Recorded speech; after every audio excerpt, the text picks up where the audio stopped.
Le territoire du Canada, au départ, était une énorme propriété privée anglaise, la Hudson's Bay Company. Le nouveau gouvernement canadien en hérita à partir de 1870 et confia l'exploitation de ses ressources naturelles à des compagnies, elles aussi privées. Les Indiens propriétaires historiques ont été sommairement expropriés et mis en réserve. Les populations blanches fourniront les bras et recevront en retour de quoi survivre. Nous sommes dans le bouclier canadien, à cheval entre l'Ontario et le Québec, dans des mines quelque part au sud de la baie d'Hudson. Les 3/4 de la production minérale canadienne sont sortis d'ici. Du cuivre pour l'électricité, de l'argent pour la photographie, du nickel pour la guerre et de l'or pour les dictateurs en fuite. Même si je suis né dans la ville minière de Rouyn-Noranda, le monde des mines me reste encore mystérieux. Il doit l'être encore plus pour plusieurs d'entre vous, et c'est normal. D'abord, ça se passe dans le nord de la vallée du Saint-Laurent et des Grands Lacs, et sous terre, où personne ne veut aller. Le refuge des morts, les civilisations perdues. On en entend parler seulement quand il y a des accidents ou quand le prix de l'or atteint des sommets admiratifs. Autrefois, ceux qui descendaient sous terre estimaient qu'ils n'en avaient pas le choix. Ceux qui y descendent aujourd'hui sont attirés par les salaires de gens instruits. Vous ne connaissez rien des mines? Normal, les mines ne parlent pas beaucoup, surtout pas de leur histoire.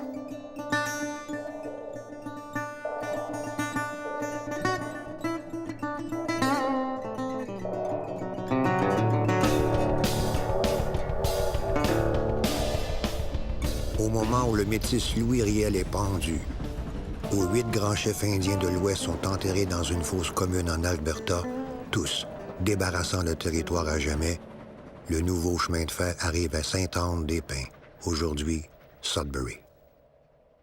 Un cheminot dynamiteur dégage ce qui semble être un important gisement de cuivre. Il y a peu d'expertise minière au pays.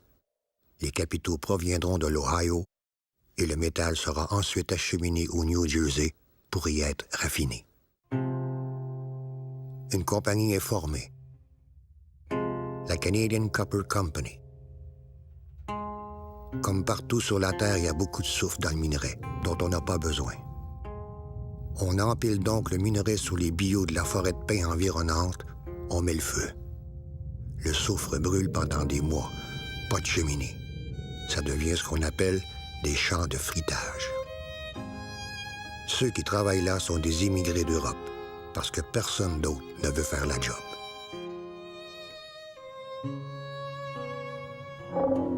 Particularité ici, le cuivre est associé à un curieux métal blanc, le Kupfer-Nickel, mot allemand qui signifie « cuivre du diable ». Beaucoup de Kupfer-Nickel. On ne sait pas trop quoi en faire. L'Écossais James Riley découvre en 1889 qu'en alliant le nickel à l'acier, on le rend inoxydable, stainless steel. Or, en Occident, il n'y a qu'à Sudbury, Ontario, qu'on en trouve du nickel.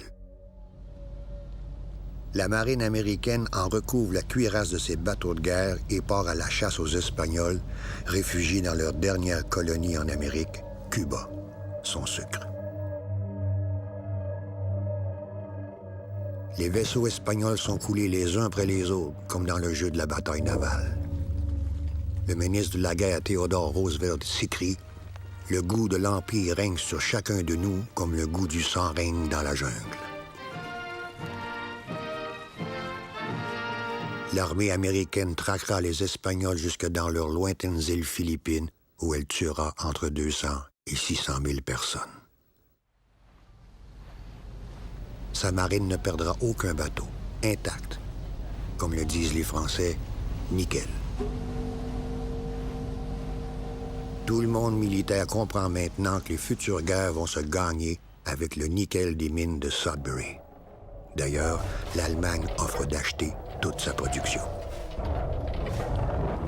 En 1902, le banquier et industriel américain J.P. Morgan, celui qui a longtemps personnalisé le bonhomme au jeu du Monopoly, le maître des chemins de fer et de l'acier, absorbe la Canadian Copper Company pour former l'Inco. Son empire manipule 12 fois plus de cash que le budget annuel du gouvernement des États-Unis. Les Américains n'auront pas besoin d'envahir le Canada par les armes. Ils le feront par le cash. Il suffira de graisser de temps en temps la classe politique canadienne, dont le premier ministre lui-même, Sir Wilfrid Laurier, qui encaissera un chèque de 5 000 $ de l'Inco, ses dividendes personnels. Tout juste à 200 km au nord de Sudbury, à Cobalt, un cheminot forgeron exhume une veine d'argent natif. Le 27 mai 1906, le New York Times titre « Cobalt, New Eldorado ».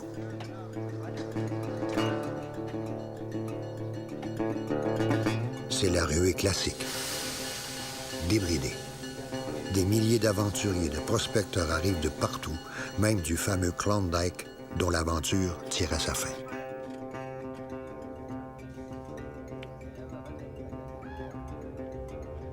Comme le métal-argent se trouve surtout en surface, on n'a pas besoin d'un gros investissement pour exploiter une mine.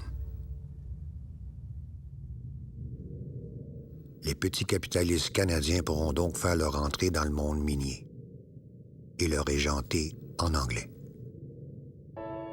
Le travail est assuré par des cohortes d'immigrants européens venus surtout de Finlande pour fuir la Révolution et d'Italie pour fuir la misère noire.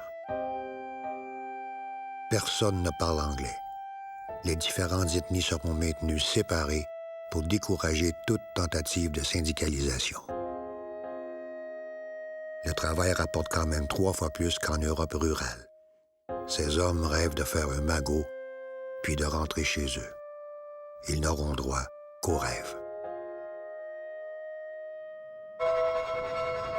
6 jours et demi de travail par semaine, 10 heures par jour, à dynamiter en s'éclairant la chandelle, à déplacer des tonnes de roches, sans ventilation, les poumons encrassés par la poussière des nouvelles foreuses pneumatiques qu'on surnomme les faiseuses de veuves.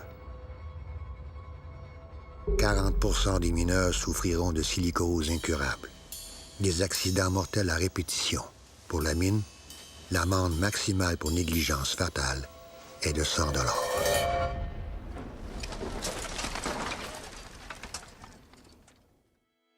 Le premier ministre Sir Wilfrid Laurier les gratifiera de sa visite.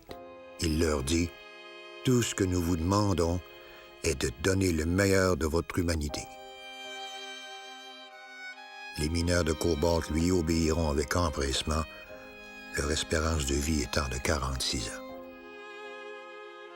Ces hommes n'ont jamais rien fait d'autre que de creuser leur propre tombe.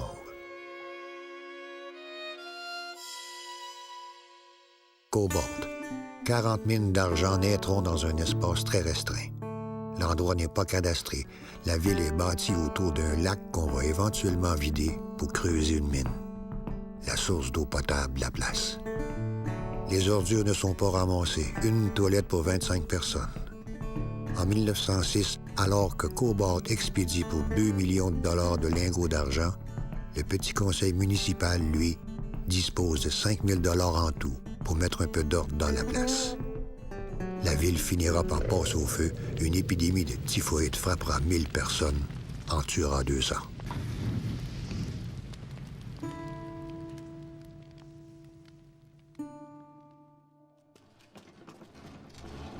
Tous ces efforts à la gloire de l'Angleterre qui achète l'entière production d'argent pour payer son armée d'occupation aux Indes.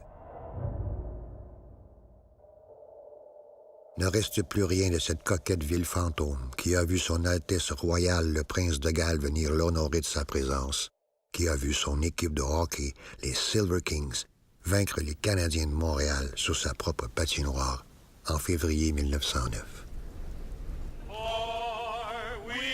Sing a little song of Cobalt. If you don't live there, it's your fault.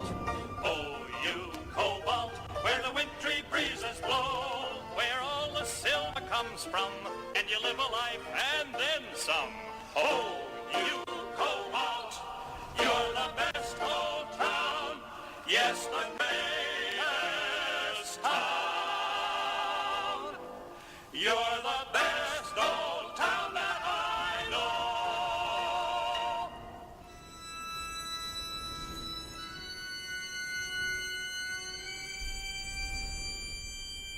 reste plus rien, sauf l'arsenic d'argent qui continue de couler dans le lac Témiscamingue. 2 millions de kilos à ce jour. 1909. Les géologues du gouvernement ont peut-être identifié encore plus au nord une anomalie minérale, à 50 km en dehors de la traque, en plein bois, en pleine swamp, en pleine mouche noire. Une nuée de prospecteurs s'y garoche.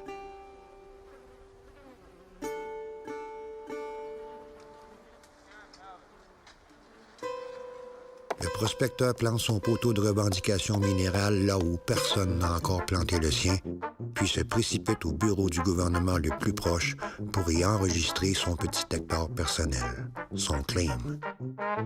Ce claim, obtenu pour quelques sous, le déclare propriétaire du sous-sol. Il sera tenu de faire un minimum de travaux d'exploration chaque année, mais il se consacrera surtout à prier le bon Dieu pour qu'un éventuel millionnaire s'intéresse à son petit hectare et en fasse une vraie mine. Le prospecteur lui vendra son claim avec grand plaisir. Cette façon de faire est demeurée la même jusqu'à aujourd'hui. Les voici, les prospecteurs assis sur leur claim. Ils attendent les promoteurs de mines. Ils n'attendront pas longtemps. En fait, ils sont assis sur des veines d'or à l'état pur, de l'or. Les propriétaires canadiens de mines de cobalt se précipitent à leur tour et achètent les claims pour quelques milliers de dollars. L'un de ceux-ci donnera son nom à la ville qui vient de naître, Timmins. 3 mines fabuleuses côte à côte.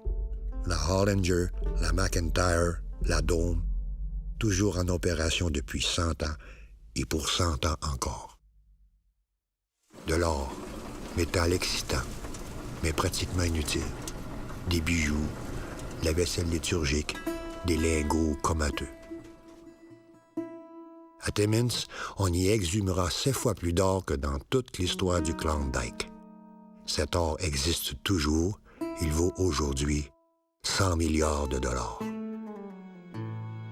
En novembre 1912, la mine Hollinger, la mine d'or la plus riche de l'Empire britannique, impose une diminution de salaire à ses mineurs. Consigne aussitôt suivie par les 12 mines environnantes. La révolte. 5000 hommes arrêtent de travailler. La grève est dirigée par un syndicat révolutionnaire américain, les Wobblies, déterminé à implanter un syndicat quelque part dans le nord minier. On les voit ici en prison. De leur côté, les mines engagent des Pinkerton, sorte de police privée américaine aussi. On tire sur la foule. Les mineurs bloquent le chemin de fer pour empêcher les briseurs de grève d'entrer, mais ils bloquent aussi le ravitaillement. Ils retourneront à l'ouvrage à la fin de l'hiver, affamés. Pour plusieurs, la déportation les attend.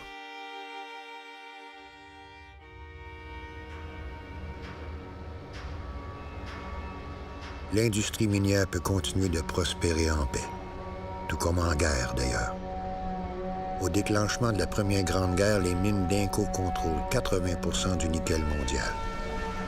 Faisant partie de l'Empire britannique, le Canada envoie ses troupes, mais pas les États-Unis, demeurés neutres pour le moment. La raffinerie d'Inco au New Jersey continue donc de vendre du nickel à l'armée britannique et 40% de sa production à son ennemi allemand. C'est ainsi que des soldats de Sudbury se feront tirer dessus à la bataille de Vimy avec des cartouches recouvertes de nickel provenant de leur propre mine. L'opinion publique canadienne s'en émeut. Au mois d'août 1916, elle apprend aussi que le sous-marin allemand Deutschland a quitté le port de Baltimore chargé de 340 tonnes de nickel de Sudbury. On réclamera la nationalisation de cette industrie, mais pour la première et la dernière fois. Et les boys rentrèrent. Suite à l'effort de guerre, le paysage de Sudbury était maintenant décapé de tout son humus. Un soldat constate, ça ressemble au champ de bataille de l'autre bord. Au début du 20e siècle, le mot environnement n'existe pas. La seule valeur qui préside à tout, le profit pur. Et le rendement des mines dans la première moitié du siècle est extraordinaire. Elles font souvent du 50 %. Moitié dépenses, moitié bénéfices. On a du cash pour investir et le Nord est à peine exploré.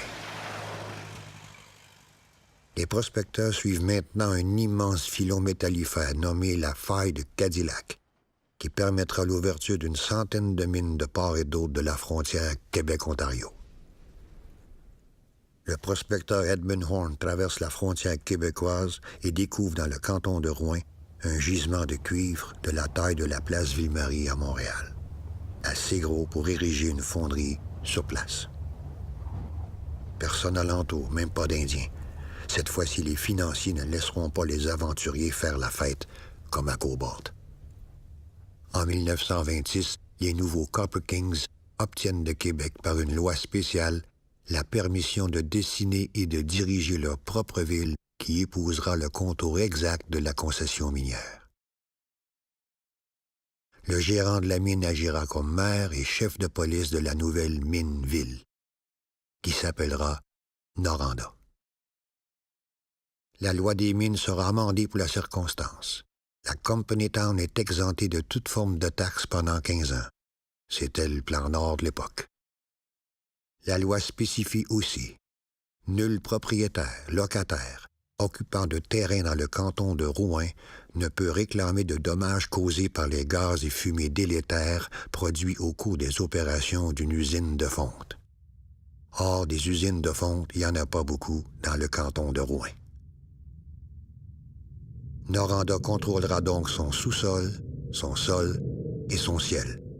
C'est ainsi que, mine de rien, le Québec deviendra le meilleur endroit au monde pour l'industrie minière. On ne peut pas être hors la loi quand on est soi-même la loi.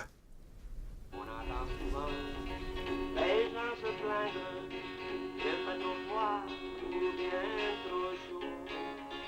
Mais moi, vous m'entendrez pas plaindre, pourvu qu'il fasse toujours beau. Ceux qui ne trouveront pas de job à la mine iront passer la crise aux portes de la concession minière et constitueront la ville de Rouyn.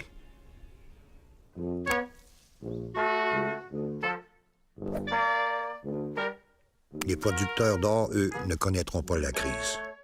Quand la monnaie se dévalue, ceux qui en ont beaucoup la transforment en lingots d'or. Encore comme ça aujourd'hui. Durant la crise économique, le Congrès américain décrète une majoration de 40 % du prix de l'once d'or pour augmenter la valeur de ses réserves. Ce sera du pur profit pour les mines de Timmins, déjà très rentables, qui maintenant roulent sur l'or jour et nuit. Même qu'il en restera pour les pauvres de la ville, à qui on prépare un panier de victuailles chapeauté par un cadeau un peu ambigu, une dinde. Beaucoup de dinde pour beaucoup de pauvres.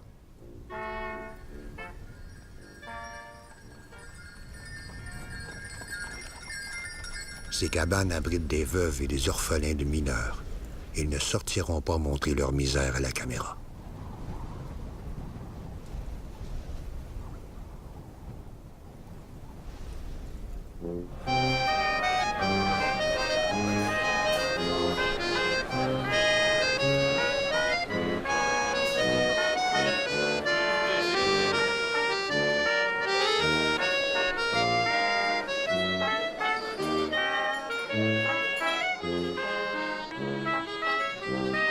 Depuis 1920, les patrons des compagnies minières se réunissent au sein de l'Ontario Mining Association, où on y discute entre autres des salaires à accorder aux mineurs et de leurs conditions de travail. Toutefois, les associations de mineurs, elles, ne sont toujours pas reconnues. Elles échoueront encore lourdement lors des grèves à Noranda et à Curtin Lake. Mais chose certaine, les travailleurs ne se contenteront plus de dindes de Noël. Ils se rassemblent maintenant de plus en plus ouvertement dans les rues, comme ici à Timmins au début des années 30, pour manifester au jour du 1er mai, fête des travailleurs.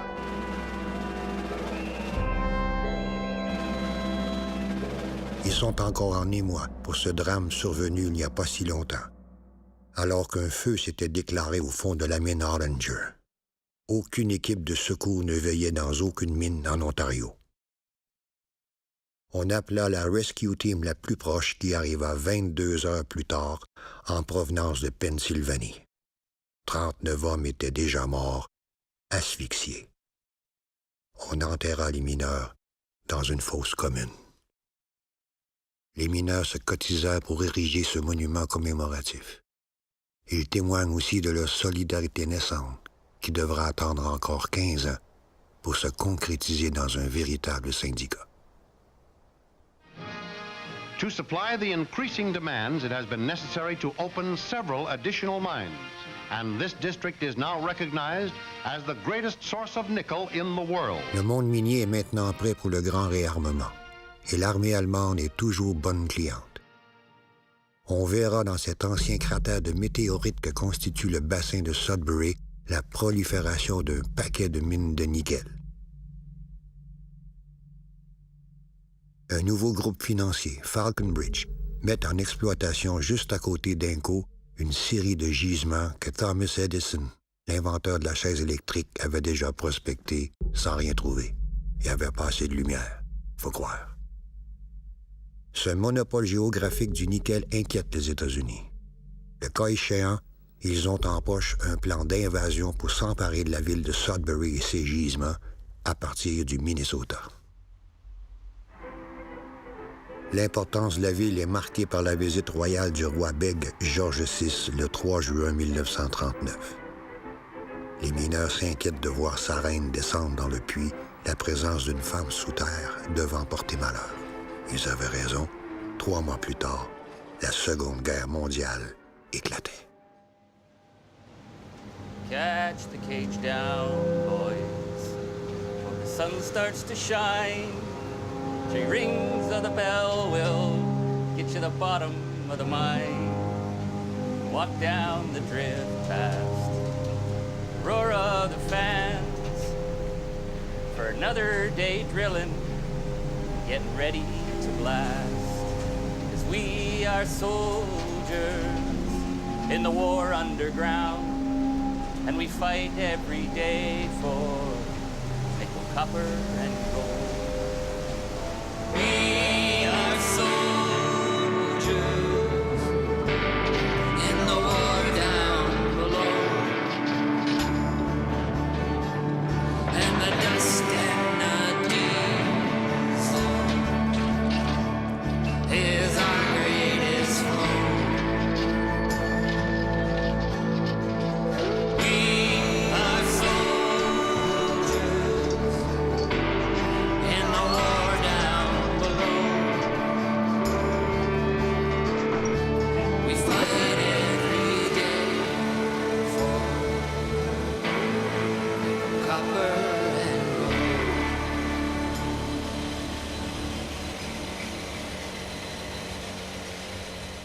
It's just smoky, dusty, dark. Everywhere where your light isn't, it's dark, and open holes. You're always watching for open holes. You're walking around there looking at the cracks above your head, wondering if they're going to fall on you. And sometimes chunks fall, and you hear grinding, groaning in the ore body moving. It's a scary place. You go in there, it's 40, 45 Celsius in the mine sometimes. And you got to work, bull work. On s'attaque aux meilleurs gisements. 7 jours par semaine, un dimanche off sur 2. Les hommes de Sudbury fourniront 95% de la demande alliée et sortiront autant de nickel pendant la guerre que durant les 55 premières années de son histoire. Durant l'année 1942, 4 000 hommes ont été engagés dans les mines de Sudbury et 4 000 autres ont lâché le job malgré des salaires maintenant les meilleurs au pays. Épuisés.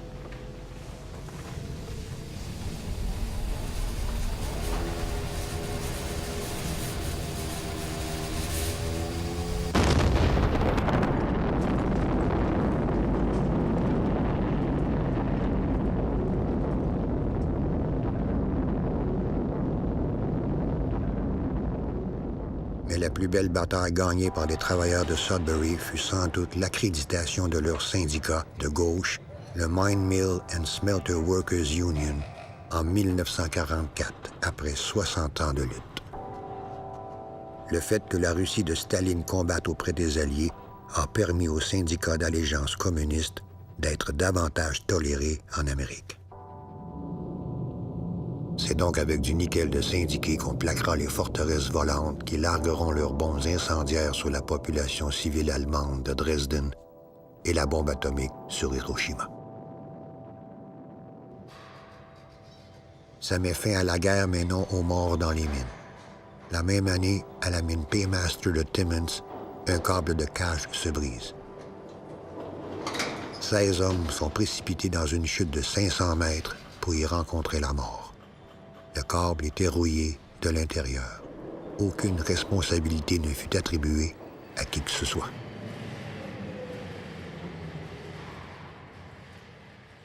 To the aircraft industry, who require nickel-containing alloys having great strength as well as high resistance to fatigue or shock, or which will resist the high temperature. La guerre aura été une bonne affaire pour les minières. La reconstruction de l'Europe aussi. En plus, le nickel entre maintenant dans la fabrication de toute la quincaillerie quotidienne. Du tout bon pour Inco, qui fixe toujours le prix du nickel mondial. Nos compagnies minières s'enrichissent, mais leur surplus d'argent ne sera pas partagé. Les dirigeants chercheront à l'investir dans des pays aux lois minières encore moins contraignantes, avec un petit faible pour les pays sans démocratie. Noranda au Chili, Inco en Indonésie et Falconbridge en République dominicaine, où on lui accorde une exemption de taxes perpétuelle. Nos gouvernements ne réclameront presque rien de cette richesse galopante. Ils encourageront plutôt la formation d'un univers parallèle privé qui aura comme capitale mondiale Toronto. 60% des compagnies minières du monde sont inscrites à sa bourse. C'est dans cette ville que les prédateurs de ressources naturelles se vendent, s'achètent, se mangent, se fusionnent. Stock Exchange. Chaque année, le monde minier y célèbre son extravagante prospérité.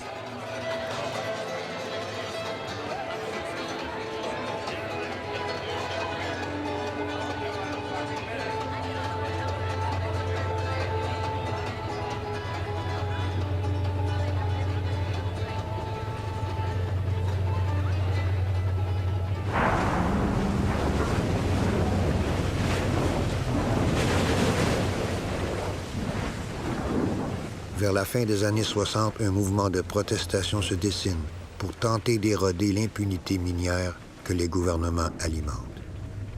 Les premiers concernés feront les premiers pas. Les syndicats miniers de Sudbury découvrent que la moitié de leurs hommes meurent plus jeunes que la moyenne nationale. Le tiers de la ville aussi meurt plus jeune. La question de la santé humaine constituera l'enjeu principal d'une grève menée conjointement par les travailleurs de Falconbridge et ceux de l'Inco. In 1969, there was 18,000. 18,000 on strike for Local 6500. It was the biggest local in North America at that time. Nobody moved in or out. The police they brought 5 detachments of police with dogs and the works in, and they were supposed to open the picket lines. They didn't move on them. It wasn't about money.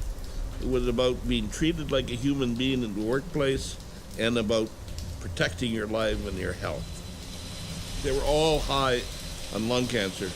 And we finally proved that the lung cancers were related to the silica dust, probably, but in the gold mines, like all of mining, it's not only that, it's silica dust, it's cadmium, arsenic.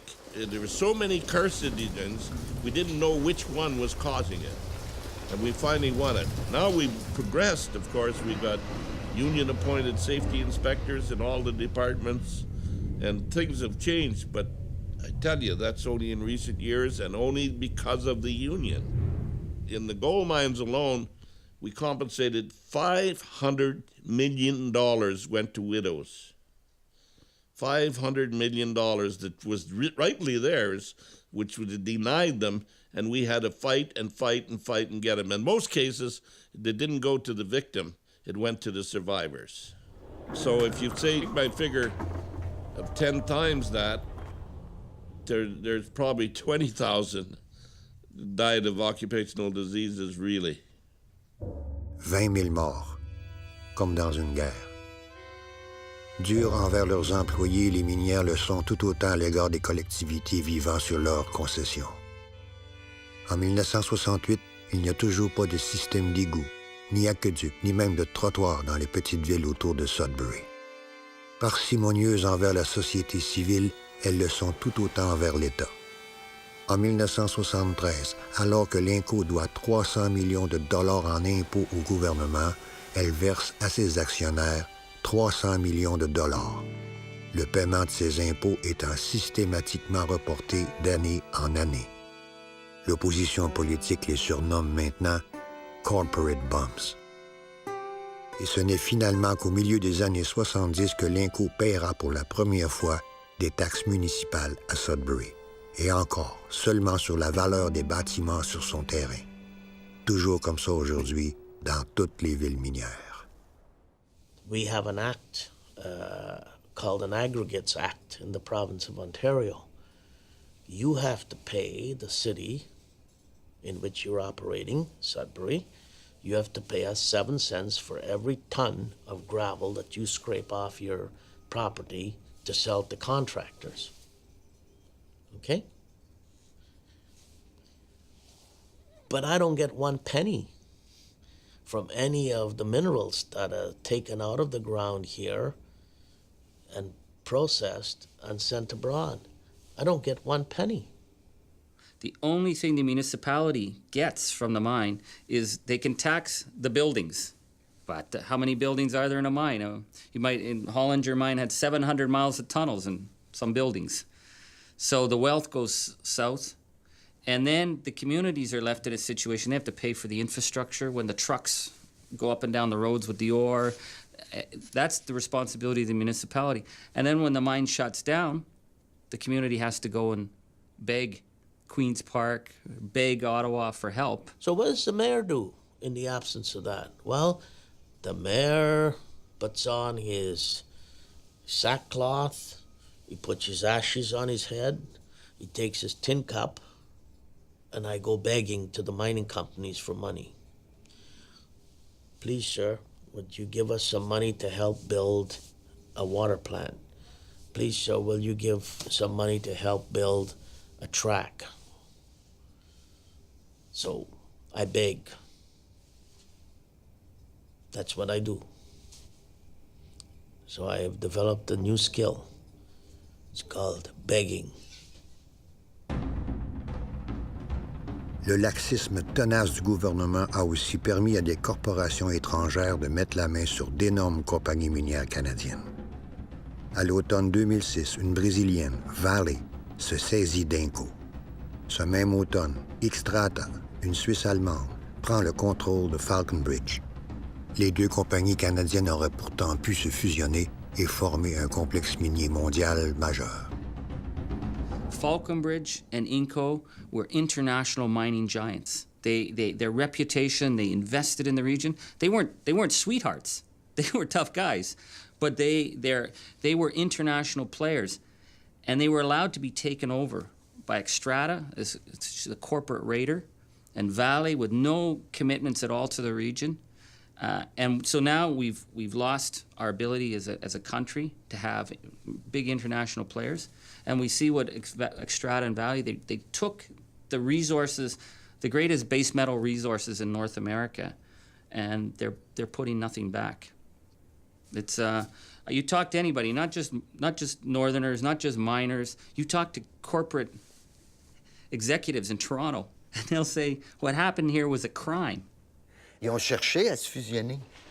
Mais tu as des offres, ce qu'ils appellent des offres publiques d'achat hostiles. Les actionnaires, à un moment donné, quand tu te fais donner une plus-value de 35-40 la fierté canadienne, là, elle prend le bord, puis que la fierté québécoise prendrait le bord, peu importe la fierté. On est vraiment dans des opérations boursières où les multinationales, 3-4 géants miniers, vont contrôler la planète minière, au train où ça va.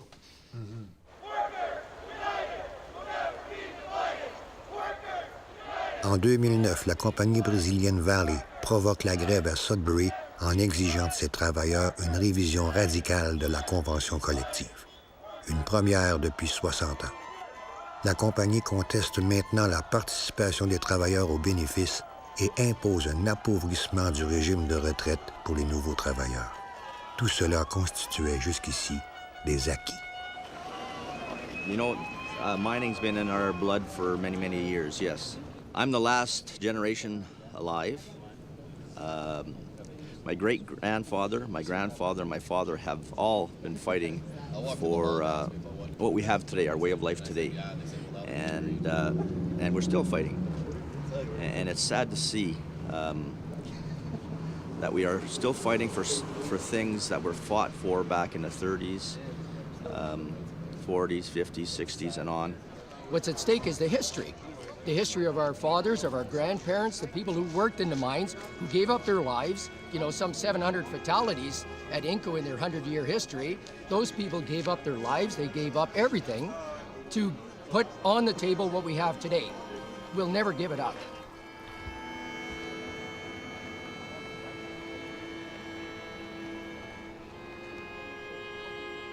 Une dizaine d'années auparavant, le gouvernement conservateur ontarien de Mike Harris avait légalisé l'emploi de briseurs de grève, des scabs.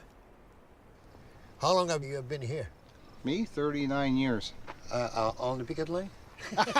Hey, it feels like it. Feels like it. No, we're on a 12-hour shift. July 13th last year. Yeah. Okay. That's when we went on strike. July 13th, that means 10 months. 10 months. Going on 11. 10 months and change. 11 months. Yeah. What does he want? She wants to reinforce that there are only 8 allowed on the line and telling you that these guys here are not picketing. No, they're doing Maintenant, sur la ligne de piquetage, les grévistes n'ont plus le droit d'être plus que 8 à la fois. La présence de notre équipe de tournage pose problème. So they're saying because of your 4 people in your crew, it's too much for our picket line. Yes, but we are not miners. That's correct. Toutefois, les piqueteurs peuvent empêcher les véhicules de scab d'entrer sur le terrain de l'usine, mais pas plus que pour 8 minutes.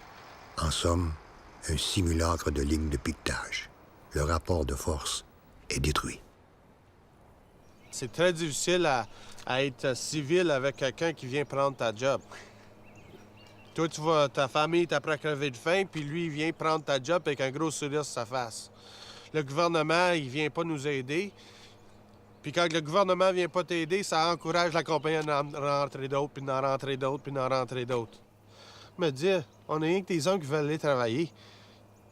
On dirait, pour nous autres, ça semble pas si compliqué. On est des bons gars qui veulent travailler, on est qualifiés sur nos jobs. Je pense que le Canada, on est les meilleurs mineurs qu'il n'y a pas. Ils ne sont plus 18 000 comme en 1969, mais 3 000. Les choses ont changé. Les machines ont remplacé les hommes. Les travailleurs d'Inco ne constituent plus que 5 % des employés de Sudbury. Et c'est dans l'indifférence générale qu'une compagnie brésilienne viendra déchirer une convention collective. Avant le déclenchement du conflit, le nickel se transigeait à 50 000 $ la tonne. Puis, tout au long de la grève, le prix s'est mis à chuter jusqu'à 5 000 $ la tonne. En fait, la grève faisait plutôt l'affaire de la compagnie. Et quand les prix ont remonté, la compagnie retournait à la table de négociation. En 50 ans, le volume de minerais bruts exportés du Canada a quintuplé.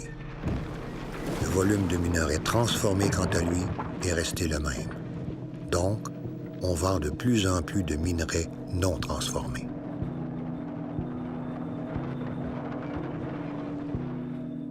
We create the resources, we have the expertise, and they make money doing it. But they just want to make more money in China. My argument is these resources, at the end of the day, belong to the people of Ontario, they belong to the people of Canada, and we have a right to benefit from them. And if Xstrata doesn't want to play as a good corporate citizen, then I don't think they should be here. But, you know, why aren't we producing in Quebec for the people of Quebec products from nickel or copper or gold or hospital supplies? We could produce all kinds of stuff for the people. and make money for the company. No, we take and send it all to the States, and then we buy it back at twice the value or 3 times the value it was when we sold it as a raw material. Stupid. We've never grown up. Xstrata still sends its nickel over to Kristiansand in Norway to be refined. Okay, precious metals from Inco goes to Clydach in Wales to be refined. Okay, so with public ownership, the accountability, the political accountability for demanding that our resources be taken from the ground to the final stage right in our community. That was one of the advantages I saw for public ownership, to determine the path on which our resources would be used for the benefit of Canadians.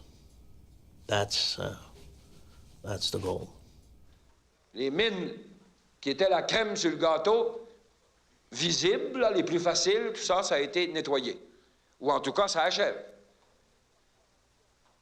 On ne peut pas demander aux corporations minières, qui sont des entreprises privées dont les bureaux chefs ne sont même pas chez nous, dans les 9/10 des cas, de se préoccuper de la population québécoise. C'était pas leur problème. Leur problème, c'était de faire de l'argent le plus possible parce qu'on leur avait concédé nos richesses minières. Ils les ont siphonnées de leur mieux. Le gouvernement du Québec est propriétaire de la ressource minière. C'est notre fiduciaire, c'est notre gérant, c'est notre courtier. Lui, il peut intervenir. Et c'est souvent le drame des États, c'est création d'emplois, développement à court terme, prédomine par rapport à développement durable, contrôlé, encadré, une vision des retombées économiques dans le milieu, acceptabilité sociale, c'est nouveau. Et c'est pas le gouvernement qui amène ça, c'est parce qu'il se fait pousser dans le derrière. With private ownership in this country comes all the privileges of private ownership. They can do what the fuck they want whenever they want to do it. Parce que nous, on récupère les dégâts environnementaux, les passifs, les cicatrices, les trous. On récupère les infrastructures qui sont abîmées dans les villes puis qu'il faut payer comme citoyen. Puis la vraie question est sous quel angle on va les prendre. Puis qu'on parle de mines ici, qu'on parle de gaz de schiste, qu'on parle de forêt, on est toujours dans le même modèle de développement où on prend la ressource, puis nous autres, on récupère des miettes. Puis ces miettes-là, ils couvrent même pas le coût de restauration des sites qui ont été saccagés. Jusqu'en 1979, la loi empêchait quiconque de poursuivre l'INCO pour dommages environnementaux. I did the calculations, the amount of profit that INCO made and the amount of ecological damage that they caused. And when I calculated the two, all we owed them was $2.75 and bus fare to get the hell out of town.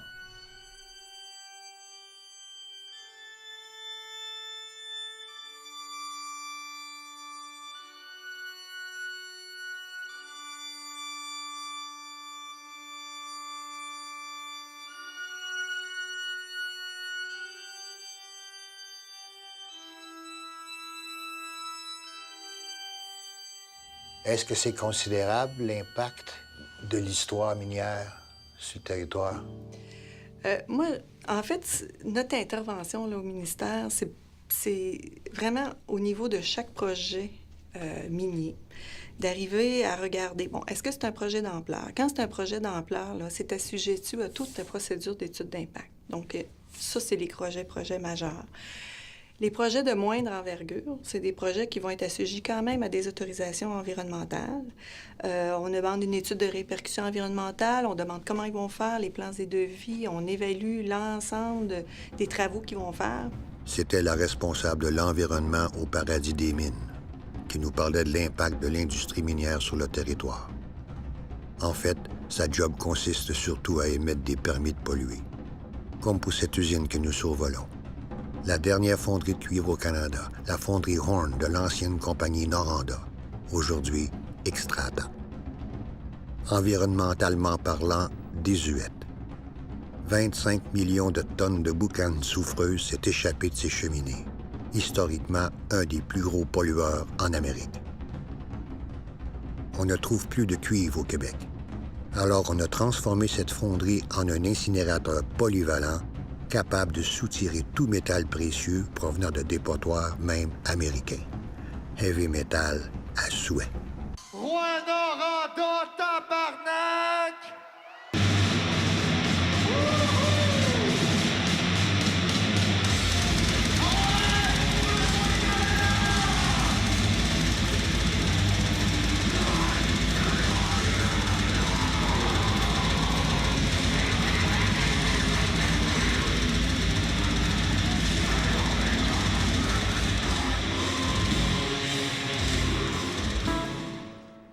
À la fin des années 80, nos gouvernements ont offert à la compagnie une usine d'acide sulfurique pour récupérer le soufre qui s'échappe par les cheminées.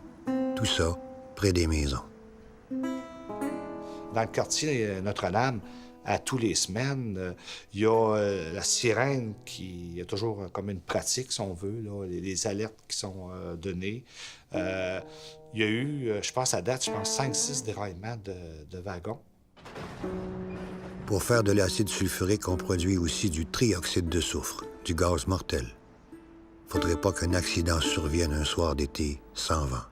Le cas échéant, la seule recommandation donnée à la population, c'est de rentrer dans leur maison, de calfeutrer les ouvertures et de regarder la télévision.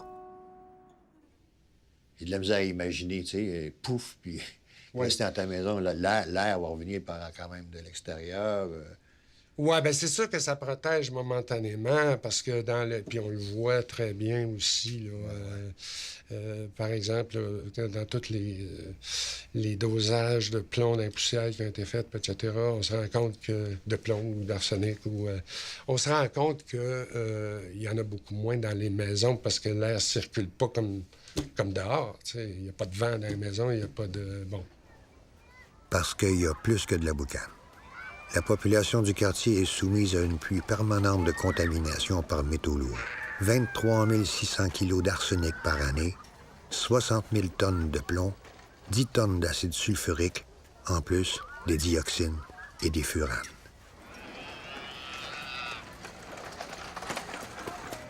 On sait ce qui s'est passé il y a plusieurs années.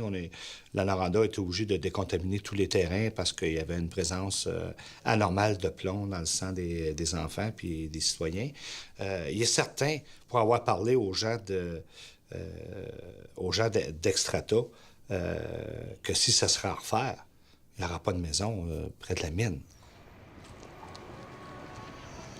Tu passes une belle journée à la garderie? Oui. Ah ouais? Le quartier ici, il est comme hot au point de vue de l'environnement. Ah ouais, tout le temps. Ça n'arrête pas. Cet été, j'ai recreusé le salage à mes parents. Là. On a défait le vieux salage, puis on a tout recreusé ça pour en faire un œuf. La 3 pieds en dessous de la terre, là, il y avait à peu près 1,5 pied. Là. C'était jaune-orange, puis ça sentait rien que le souffle. Là. C'était écœurant. La fin de semaine, il n'y a pas grand monde, ça. Tu peux pas mal tout le monde, ça chauffe. C'est une raison pour ça. Oui. Ils sont rares, ceux qui parlent, par exemple, ceux qui veulent parler.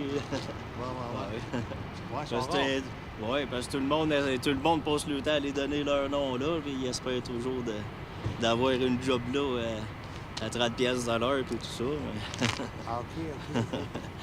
C'est pour ça que le monde... Le monde, il parle pas, ils disent rien. Puis...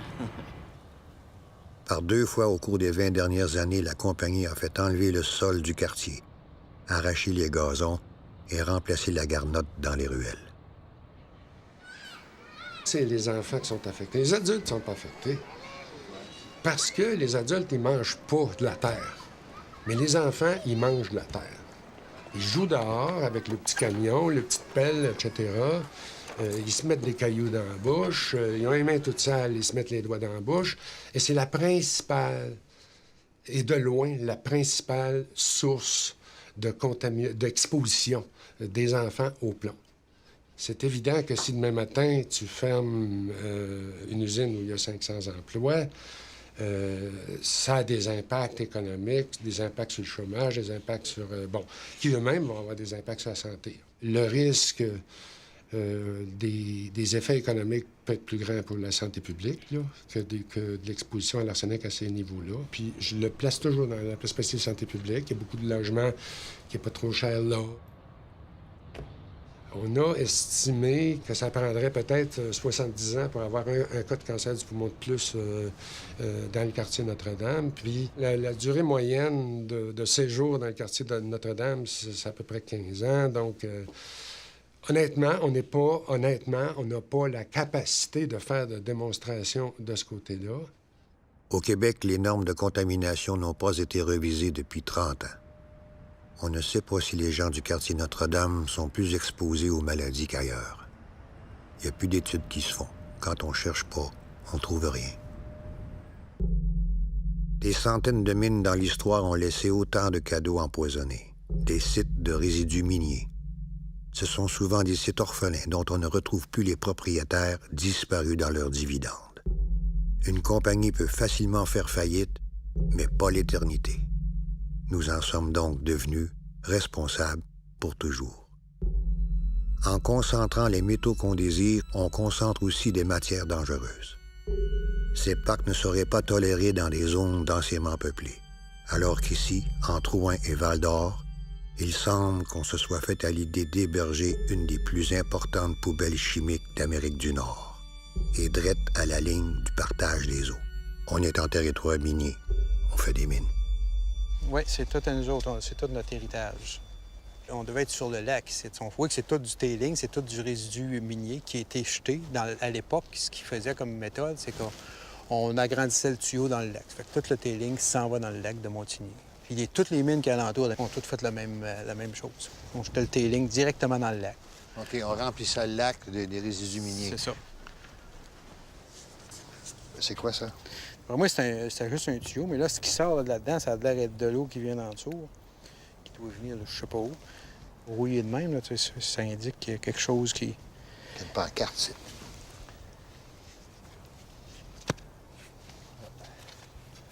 Ne buvez pas, c'était écrit dessus. Ouais. Ne touchez pas cette pancarte.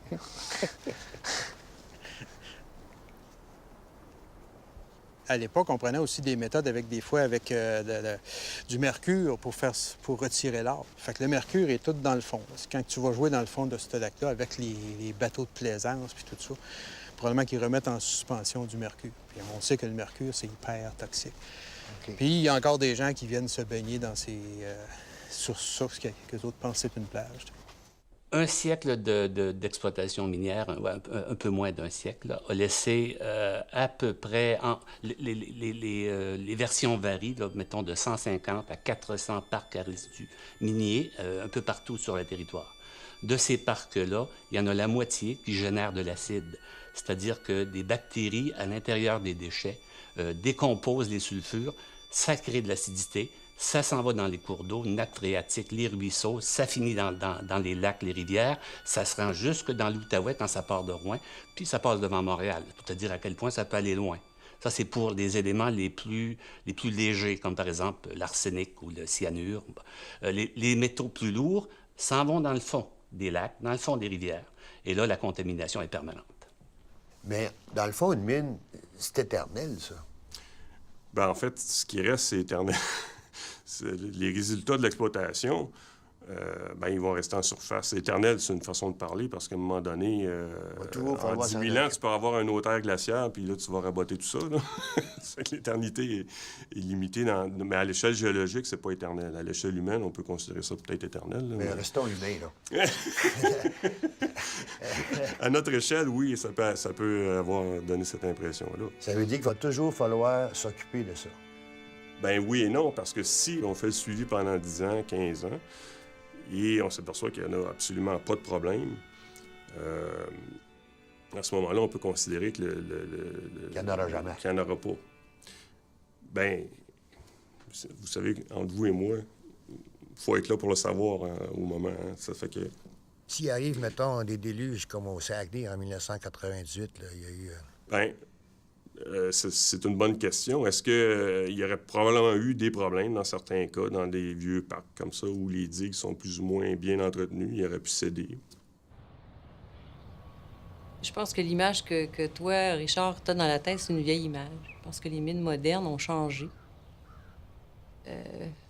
J'aimerais pouvoir changer ton image dans ta tête à toi des mines. Bien là. Parce que c'est sûr qu'on peut regarder en arrière. Elle a complètement changé depuis hier. Oui, mais on peut regarder en arrière, mais je pense qu'il faut regarder en avant. Puis les minières modernes font des belles choses en environnement. Ils sont responsables. Puis je pense qu'il faut arrêter de ramener cette image-là du passé. Elle est là, puis on va la réparer autant que possible avec des efforts comme le nôtre à Manitou Goldex. Nous avons eu droit à une visite industrielle de la mine Courtoisie de la direction. Effectivement, ça a l'air d'une mine modèle, plus sécuritaire en tout cas. Ça reste quand même le métier le plus dangereux. C'est un travail dur. Maintenant, c'est de plus en plus facile. Si on compare au système de minage qu'il y avait là, 40 ou 50 ans, c'est beaucoup. En ce temps, on est tous mécanisés. Fait que le travail physiquement, c'est beaucoup moins dur.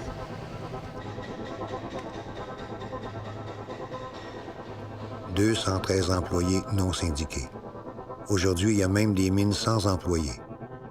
Tout est fait en sous-traitance, une tendance lourde dans les nouvelles mines. Ça peut...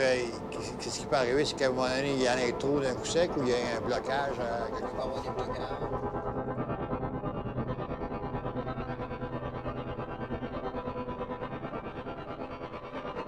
Depuis 50 ans, il y a 10 fois moins de travailleurs pour traiter la même quantité de minerais. La mécanisation, la technologie, l'informatisation font maintenant la job. Or, pour la région, les salaires distribués sur place, c'est à peu près la seule ristourne collective. Maintenant, parlons business. Cette petite mine enregistre un chiffre d'affaires de 750 000 $ par jour. Ici, l'once d'or rapporte 4 fois ce qu'elle coûte à produire. Tout du bonbon. C'est sûr qu'on prend notre place et on occupe un créneau économique important, mais en même temps, on participe à nos communautés. Puis ça vaut la peine d'être dit. Peut-être qu'on ne le dit pas assez. On est discret. Bon, bien. On va vous aider. OK? Merci beaucoup.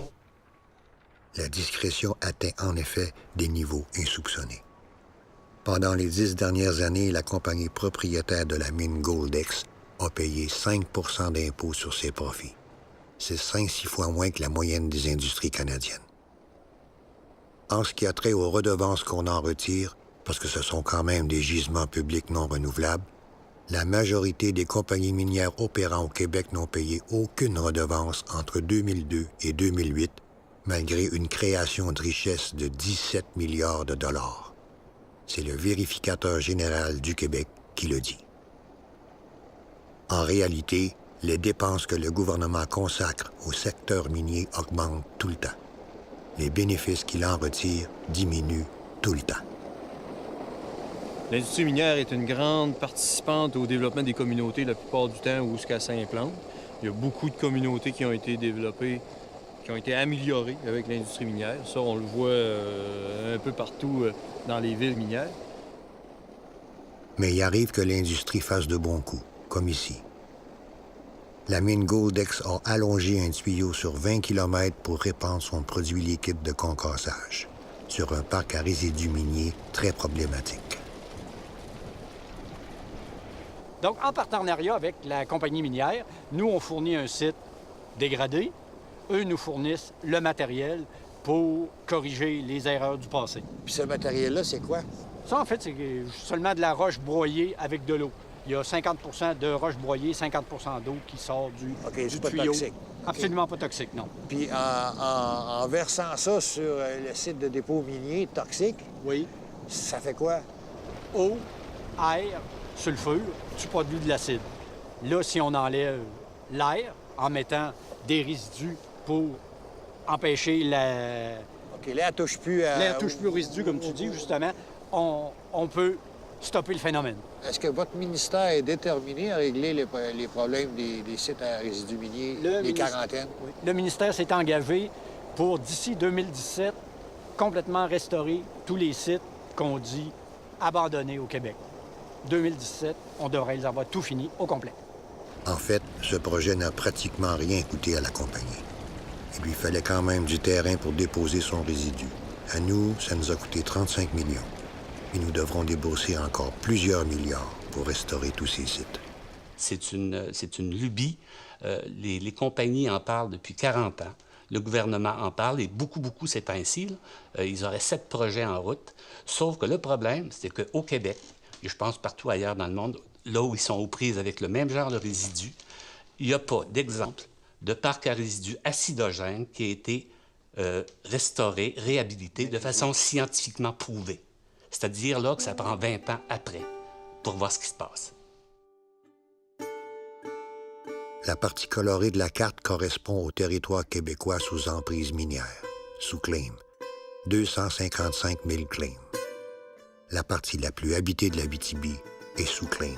Même le cœur des villes est exposé à se faire exploser. C'est étrange comme concept, jusqu'à un certain... puis bizarre en même temps, et anachronique aussi, parce que si vous regardez l'ensemble des titres émis par un gouvernement, que ce soit le gouvernement du Québec ou autre, c'est le seul titre qui s'acquiert de cette façon-là, de façon unilatérale, de par la seule volonté de l'individu ou de la compagnie. Si vous voulez avoir un lot pour faire une villégiature, vous allez demander, avoir un bail, vous allez demander, des terrains agricoles, vous pouvez les acheter du gouvernement, obtenir des lettres patentes. Si vous voulez avoir une pourvoirie, vous demandez. Puis il y a des normes, des règles. Un permis de forestier, bien, vous le demandez. Ainsi de suite. Mais pas pour les claims. Les claims, le gouvernement ne fait rien. Il n'a rien à dire.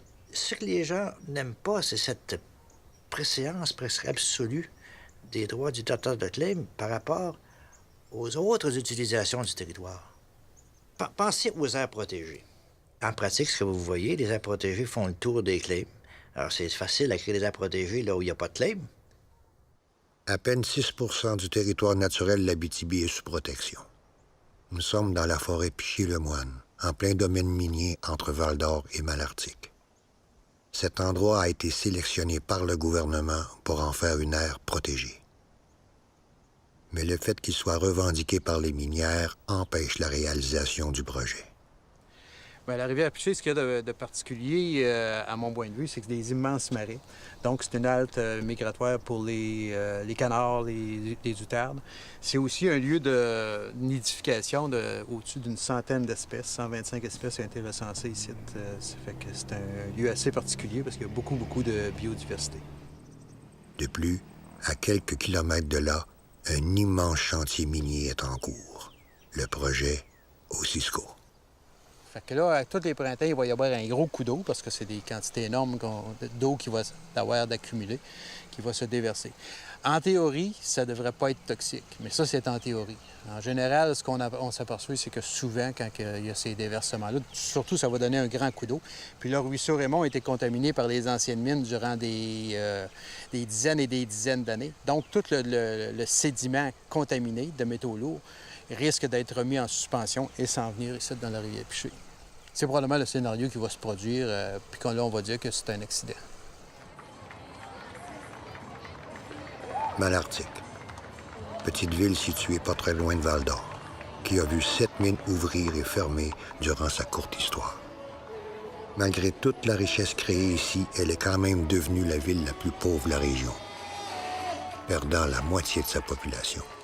Même le Tim Horton de l'endroit a dû fermer. Dans ces circonstances, n'importe quel type de projet offrant 400-500 jobs sera inconditionnellement bienvenu. La parade est présidée par M. Corbeil. Quand il n'est pas ministre, il travaille pour les minières. Un genre d'entremetteur efficace pour faciliter des projets délicats comme celui-ci, vider un quartier de son monde pour le bénéfice d'une compagnie privée. Les maisons qui sont placardées, là, ils vont être détruits, eux autres. Là. Ah, c'est qu'on voit des plywood, là? Oui. C'est détruit. Ça va être détruit, ça, carrément. OK, ils ont acheté une maison. Oui. Le trou va être ici. Oui, Vous êtes dans le trou? on est en plein dans le trou ici. Mais c'est quoi le projet minier? Vous pouvez nous expliquer qu'est-ce qu'ils entendent faire ici, là? Le projet minier d'Osisco? Oui. Ouais, eux autres, ils disent qu'ici, là, sous terre, c'est encore très riche, mais c'est un minerai à basse teneur d'or. Fait qu'ils ont décidé, donc, qu'ils vont opérer quand même, mais basse teneur, là, attendez-vous pas, ils vont en déplacer de l'air, là. Ils sont supposés usiner 55 000 tonnes de minerais par jour. Le moulin de la Hisse-Malartic, qui était considéré dans le temps comme un gros moulin, là, il passait 2000 tonnes par jour. Ici, ils vont passer 55 000 tonnes par jour. Ils vont utiliser 11 tonnes de cyanure par jour. Ils vont prendre 25 millions de litres d'eau par jour. Ça vous fait un peu prendre conscience de l'ampleur du projet. Mais le 55 000 tonnes par jour, là, il est pris dans 155 000 tonnes de minerais. Autrement dit, il y a bien du minerai stérile. Bien, pour avoir le 55 000 tonnes, ils vont casser 150 000 tonnes par jour pendant 10 ans de temps. Fait qu'imaginez-vous le trou que ça va faire ici. Comment gros qui va être le trou? Ah, mon Dieu, il y a au moins presque 2 km de long par à peu près 1500 mètres de large. Ça va être un énorme trou. La tour Eiffel, elle va faire direct dans le trou, puis tu verras pas le top. Le projet est si gros que le gouvernement se sent obligé de tenir des audiences publiques pour déterminer si la destruction d'un quartier complet peut affecter l'environnement. Mais en même temps que se tiennent les audiences, on continue à déplacer les maisons. Déjà 200 millions de dollars ont été dépensés par la compagnie Osisco. À cette étape, le gouvernement n'a pas encore autorisé l'exploitation de la mine. On ne sait pas encore en quelles circonstances la compagnie a pu obtenir la bénédiction de l'État.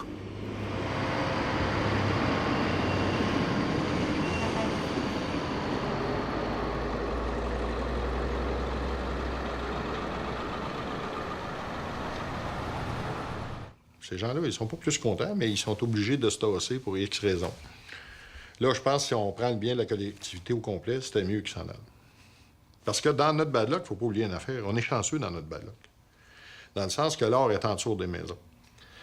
Fait que la minière se trouve comme obligée de payer tout ça. Ça y coûte des millions, puis des millions, puis pour te dire des centaines de millions pour ça. Mais si l'or serait à 1 kilomètre plus loin, on aurait zéro ben bord. On aurait eu zéro de la minière, on aurait eu zéro de subventions, on aurait eu zéro des gouvernements. On aurait encore les vieilles maisons, on aurait encore le vieux quartier, puis on serait encore surendettés, là.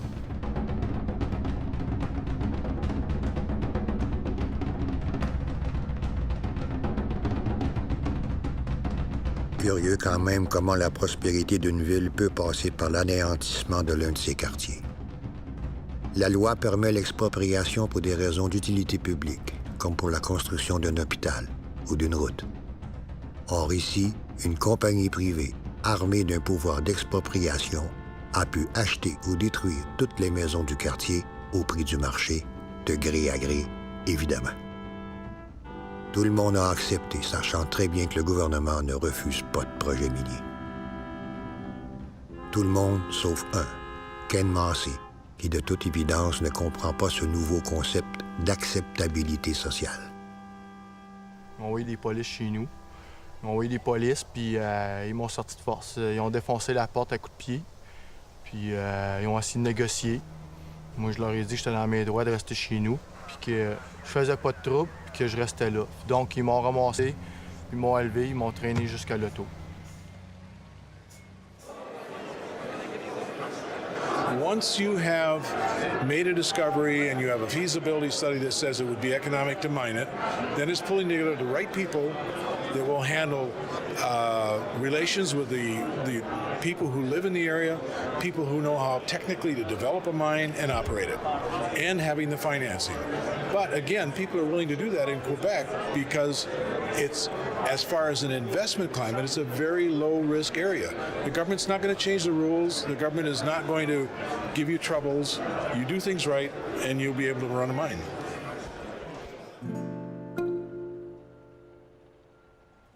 Comme le dit le monsieur, pour les minières, Québec ne change pas les règles du jeu, Québec ne fait pas de troubles, très peu de risques financiers. Mais pour ceux qui devront vivre à côté du trou et qui ont surtout investi dans leur maison...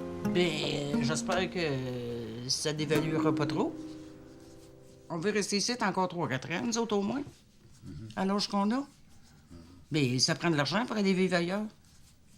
Tu sais, la vie est plus la même. Il n'y a plus de voisins.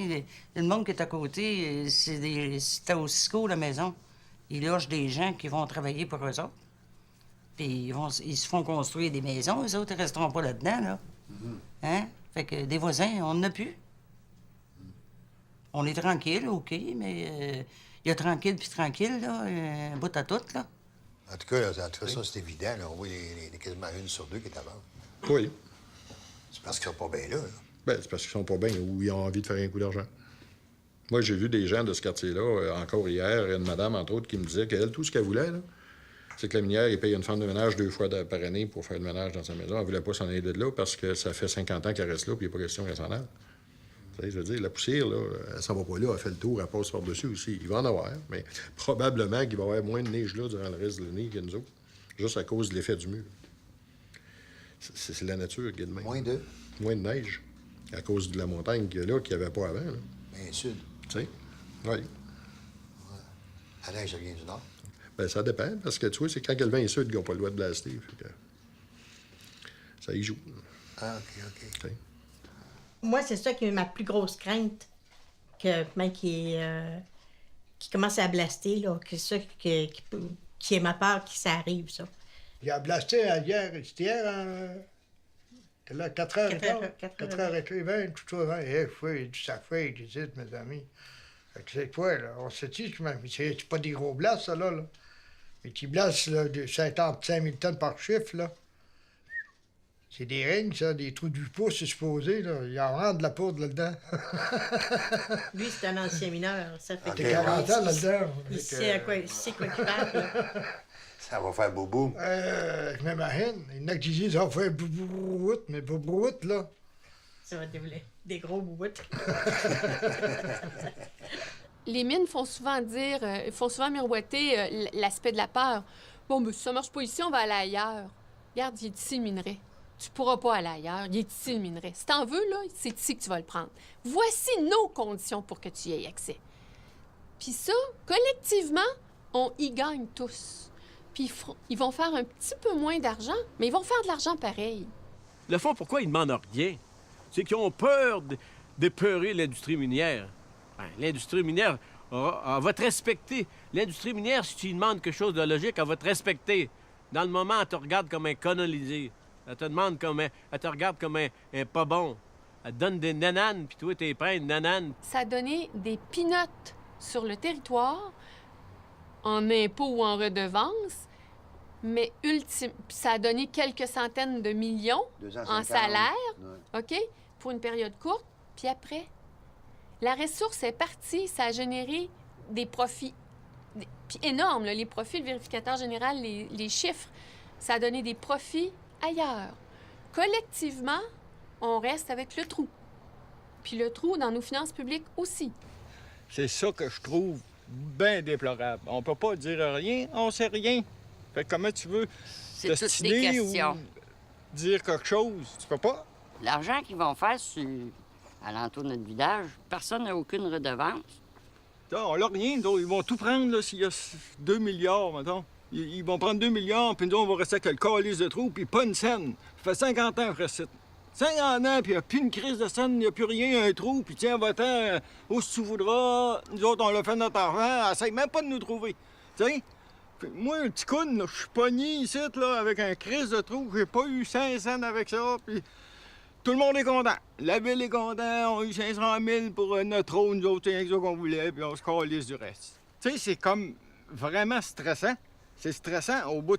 S'il se fait rien, si personne ne se prend en main, dans 20 ans d'ici, la BTB est toute défigurée. Là. Ça va être asbestos par 20 fois. Ça va être Malartic par 10 fois. Donc, tu viendras plus en Abitibi, tu vas venir dans le trou. Le trou de Malartic ne sera jamais rempli, tout comme bien d'autres qu'on s'apprête à creuser à ciel ouvert en Abitibi. Les gisements ne sont pas renouvelables et se raréfient, comme si nous étions les derniers à vivre ici. Pour ceux qui viendront dans 100 ans, nous devons inventorier aujourd'hui ce qu'il faut laisser sur place. Les minières ont peut-être été pionnières de territoires éloignés, mais ça ne leur donne pas le droit de perpétuer des manières de faire issues du Far West. La ressource minérale est par définition publique et le contrat complaisant qui lie notre gouvernement aux minières s'apparente à la légalisation du vandalisme corporatif. C'est fou l'argent qui nous est passé et nous passe encore sous le nez, avec lequel nous pourrions faire tant. L'usufruit quasi total de cette exploitation est accordé à des actionnaires qui ne savent même pas qui nous sommes. Cette loi des mines doit être réécrite dans ses principes mêmes. La protection du territoire et le respect des plans d'aménagement civil doivent maintenant commander à l'activité minière. Ça se fait de plus en plus ailleurs dans le monde, en Australie, en Équateur, au Botswana, entre autres. Si cette loi des mines perdure, le Nord sera de même manière saccagé, et la vallée du Saint-Laurent aussi, parce que le gaz et le pétrole, c'est sous terre, donc soumis à la même loi ténébreuse. À peu près temps d'être maître chez nous.